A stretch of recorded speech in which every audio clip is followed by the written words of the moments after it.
6 on Sunday evening. Welcome along if you've just joined me. Now, on a daily basis, our lives are in their hands. The country's top hospital doctors work hard to keep our NHS running.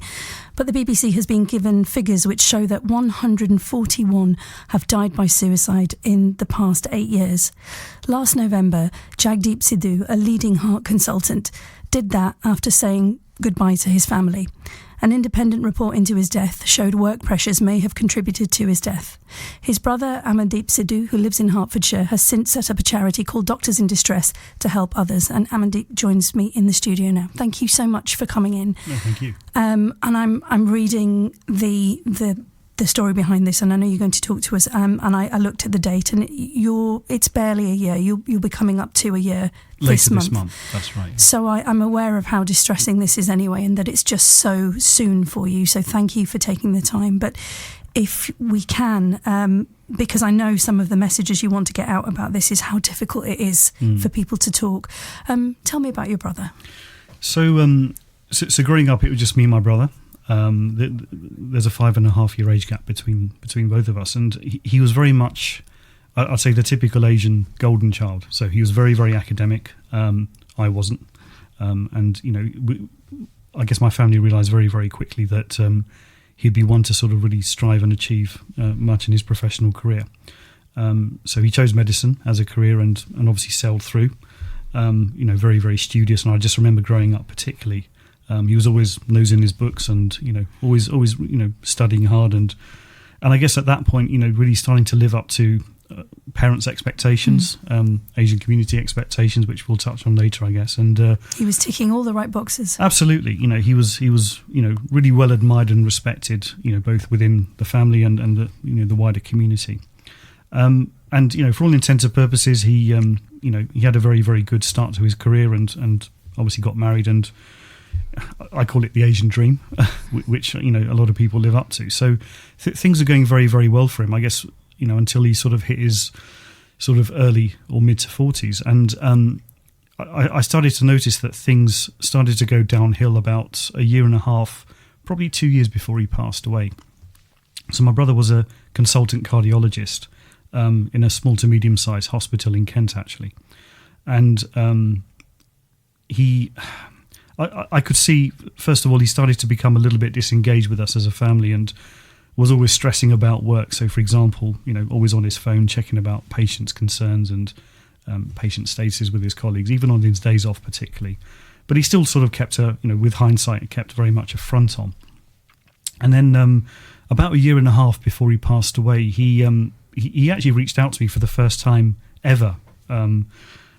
Typically, as an older brother, he was always there for me. So whenever I needed something or advice or guidance, he would be there. But for the first time, he reached out to me. And that's often hard for an older sibling to do, isn't it? Very much so, yeah. And I could tell it really took a lot for him to do that. And at the time, I just thought it was something very sort of straightforward. He said, look, I can't sleep. I'm having a bit of trouble. I'm just quite stressed because with his workload, he was, despite being at sort of the, the upper end of the grade of a consultant doctor, he was still working very, very hard, 7 till 7, 5 days a week, plus doing on calls as well, which is something that he didn't expect to be doing at that stage. And I think he was just going through a mini burnout phase, as I'll call it. But and at the time, did you think that it's exhaustion? He needs a bit of a break. It's a bad phase at work. Yeah, absolutely. I didn't really take it that seriously. I mean, we all go through life, whatever jobs we have, with relevant stresses and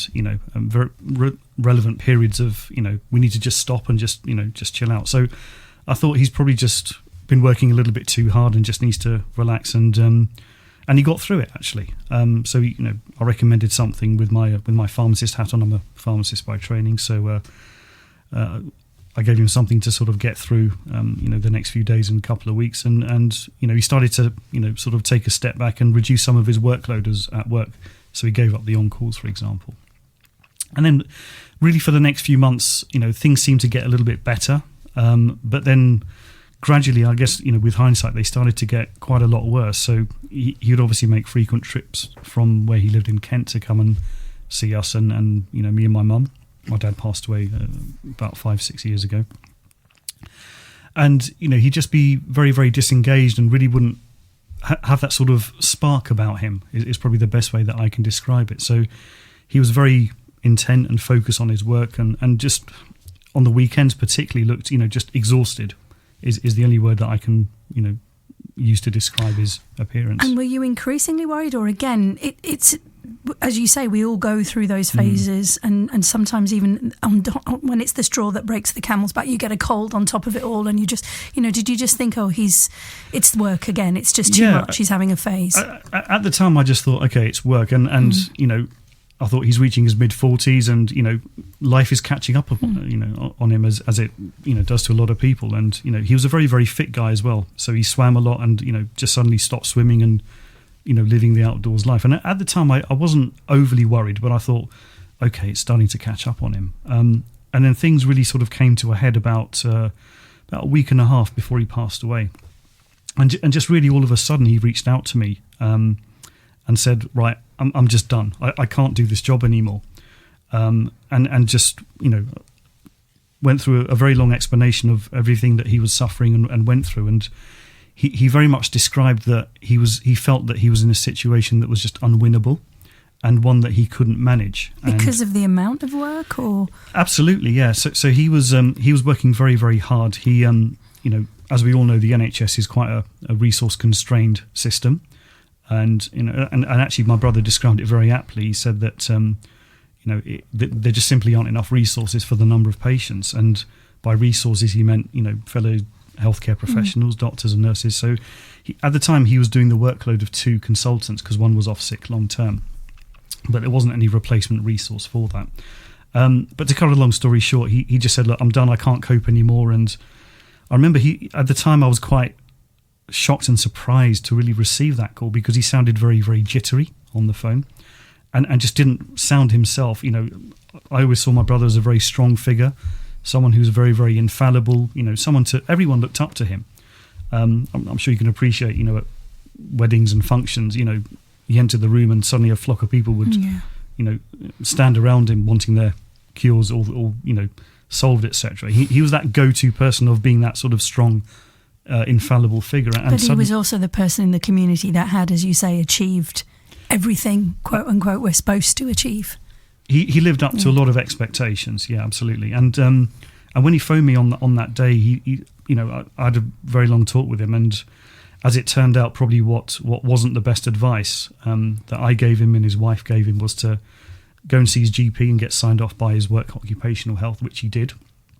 But that's the advice that I'm sure any one of us would give is, look, you need to have a break. And yeah, absolutely. And I think something that I've learnt from my brother's case and particularly other doctors' cases is doctors live, they live to do what they do as doctors, and it's a vocation. And they really, I'm in absolute admiration for, all healthcare professionals, doctors, nurses, A to Z. And my brother particularly embodied that ethos of just giving himself completely over to his patients, and that's all he ever thought about. And the advice typically we see, when doctors or other healthcare professionals are unwell is to, okay, stop straight away. But I think he saw that as a sign of failure, that he couldn't cope anymore.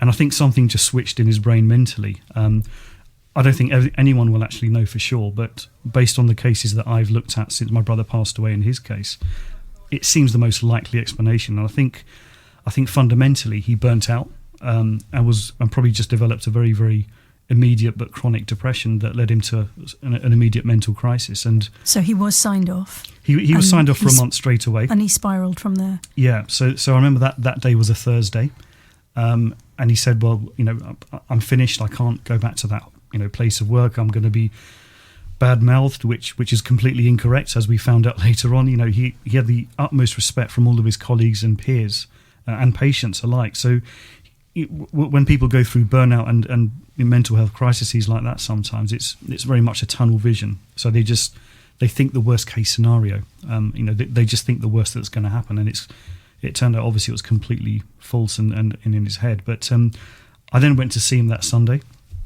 So I drove all the way from my house and drove the distance around the lovely M25 to Kent. And that was the last time I saw him. I had a very brotherly talk to him and a chat. And he was very, very down. He was a little bit teary, and I never see my brother like that ever. You know, he never even displayed his emotions up until that point. So this must have been so disconcerting for you and worrying. I could tell that he was suffering. And I a few months before that, I went through my own burnout phase, so I could really recognise what he was going through. And I reassured him. I said, look, I've been through it, and I'm here to help. And he actually got quite angry and said, well, you were ill, why didn't you tell me? And I said, well, look, this isn't about me, this is about you. So he was, even until a couple of days before he passed away, he was very, he just wasn't keen on getting help, because he saw that as a sign of failure, which is, I think, really one of the first messages that I'd implore everyone to sort of take on board is, if you need help, accept it from where you can. Don't bottle it up and let it boil over. And the sad irony is, I'm sure as a healthcare professional, that's the first thing he would have said to somebody else. Exactly, and he was a typical doctor as well. So he never had a sick day in his life, in his career.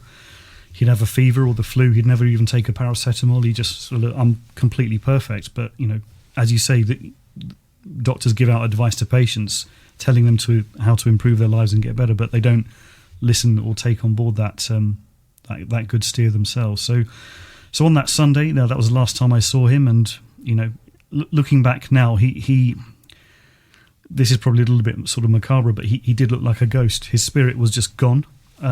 His whole being as an individual was just, looking back as I remember him, just very, very different to how I remember him in his sort of prime. And that was the last time I saw him. And then I tried to contact him on the Monday, and he said he was busy. He said, look, I need some time to myself. So I thought, great, he's taking some time to look after himself. And the last time that I heard from him was actually on the Tuesday. He via email, and he sent an email. I remember the timestamp being 3:10, but I didn't get it in my inbox until about 4. I was at work at the time, and it was a very long list of instructions what to do. So it was mostly financial, to do with pensions and life insurances and loans, etc., and even typical my brother, very methodical, saying please do this in order XYZ, and even saying please pick up a family member's prescription at the time. And the last line just said, I'm at Beachy Head with the car. And for those that may not know, but Beachy Head is a well-known suicide spot near Eastbourne, which is a cliff edge, and it's a very, very well-known suicide spot. And you're reading this on your screen. What was going through your head? A mixture of emotions. I seem to remember. The first one was of shock, thinking, what am I reading here? Is this actually real? Or I just didn't know what to make of it. So I remember leaving my office. We work in an open plan office, or I did at the time, and just sitting outside, just looking at this email. And my gut reaction was to obviously try to call him, and I did so a couple of times, but obviously there was no response. And then I remember emailing back and writing in capital letters saying, please call me. And then I just remember getting a taxi back all the way from London to where I live in Hertfordshire. And then I remember just grabbing some clothes together and just drove straight to Kent to find out what was going on. And in the meantime, I phoned my sister-in-law. She wasn't aware of any of this, and she was copied into that email as well, and read that for the first time. So when I got there into his house, into his family house rather, the police were there. And I said, well, what's going on? Lots of things were going through my mind, and I think the most obvious one at the time, I thought was, this is maybe just a cry for help. He's just gone somewhere for some solitude, and but that was totally out of character for him. He was always very, very responsible, and always made sure that people knew where he was, or he'd let people know what he was doing. And then I just remember that when I got there, police said, yes, we found his car at Beachy Head, and we've got helicopters looking for him, and sniffer dogs and Coast Guard, the full works. And then I just remember sitting there for about 40 minutes and in stunned silence, and then the policeman came back into the room, and I remember very clearly his words were, I'm really sorry, this is the part of the job I hate. We found his body, and we've made a firm identity based on the photographs that we have, and we found his car key in his pocket, so there's absolutely no doubt, and we're very, very sorry for your loss. And I just sat in stunned silence. I really genuinely didn't know what to make of it, and I looked around the table, at the other people that were with me, and I think for about I can't remember clearly, but I think for about 10 minutes we just sat and just looked at each other, and I think I just got up and drove home. I don't remember how I got home back to my house and told my wife what had happened, and just went to bed, and just completely out of the blue, and then the next hardest thing I had to do the next morning, and I really wouldn't wish this on anyone, was I had to drive to my mum's house and tell her what had happened, and at that point, it was just me and my mum, and she lives by herself, and it, I can't even remember the words that I said, but it was the hardest thing I've ever done in my life, and I really wouldn't wish that on anyone. I'm so sorry for your loss. Thank you. And I'm so grateful to you for coming in and talking about this, because I can sense how much you thought of your brother and the rest of the family, obviously. And now I know, because you told me off air, and we'll talk about this now, you've given up your own job now. You're taking a career break, because out of all of this, you have to make some kind of sense and make some kind of difference, don't you? Yeah, and absolutely. You've set up a charity called Doctors in Distress. That's right, yeah. Tell me about that. So I mean, I'm still in obviously shock about losing my brother, and particularly the way that he died. But one of the first emotions I had straight after he passed away was, surely, what's going on here? And it was very, very clear that the workload and his job was a major factor in him taking his own life. And I think I'll never know for sure why he took his own life, but I can only surmise from what I know and what I read about. And he felt that he lost his self-respect, his confidence as an individual, and really just didn't feel like he could live anymore, because he felt incorrectly that he had failed, that he couldn't cope with his work. That the essence of him was just gone. Was gone. Yeah, and I thought, right, this cannot be right. And I learned very, very quickly when I read about doctor suicides, and particularly reading about other cases, some even more tragic, which really sort of woke me up to think, right, I cannot accept this, and I accept the fact that my brother is gone, but I'll probably never accept the fact in the way that he did it and why he did it, because there was clearly no logic to that. And I wanted to really try and do something meaningful to help raise awareness of issues like this, because he was one of sadly a growing cohort of doctors that are dying by suicide because they burn out or they have other mental health issues. And incidentally, one thing I learned very, very quickly is you don't have to be mentally ill to die by suicide. And I just wanted to set something up to really help, A, raise awareness of these issues, and B, to really try and fight and campaign for change within the health system and the medical profession particularly, to make working conditions for doctors better. Because when I set my charity up, I conducted a survey, and I got 721 odd responses from doctors all around the country that overwhelmingly said that stress was the norm in the NHS. They all felt that they didn't have the right mechanisms or the right pathways to seek help at work if they couldn't cope. That they felt that cultures and behaviours and really consistent leadership just did not exist for them. And a lot of doctors right now feel very much on their own. If they have issues or they have challenges, they can't reach out to colleagues because it's just not the culture. It's not the done thing. And one thing I know that we touched on, but you wanted to point out, is sadly in the Asian community, and particularly for men, it's incredibly hard to speak out and ask for help. Absolutely. And I think, I really empathise with my brother, because I now really properly understand how he felt, that he couldn't speak out. I think because he was a doctor and he was put on a pedestal like a lot of doctors and seen to be infallible. I think B, he was a consultant as well, so one in a leadership position. Third, male and Asian as well, and it's really not the done thing to really sort of speak out about things like mental health or challenges in relation to that. And one of the other messages I really wanted to impart to anyone listening to this is mental health is equally important as physical health, and it's perfectly fine to say, look, I can't cope, or I need some help, I need some support. Because we wouldn't see it, and I know we keep saying this, but let's keep saying it. If you'd done your ankle in, everybody would have all the sympathy and say, of course you shouldn't. Take a break, sit down, put your leg up, let me get you a cup of tea. It's the same thing. It's not a sign of weakness if you're saying, Absolutely. I feel awful, I need some help. Yeah.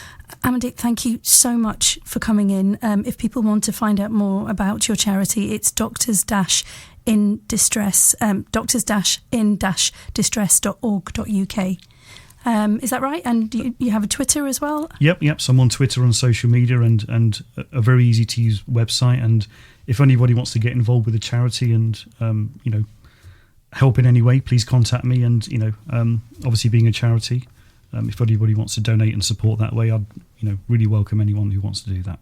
Amandeep, thank you so much. And if you're listening and you need a source of help, there are lots of sources of help and information at the BBC Action Line. You can go online and find that. And of course, there's Samaritans at samaritans.org.uk, or you can call them on 116 123. That's 116 123. And lines are open 24 hours a day.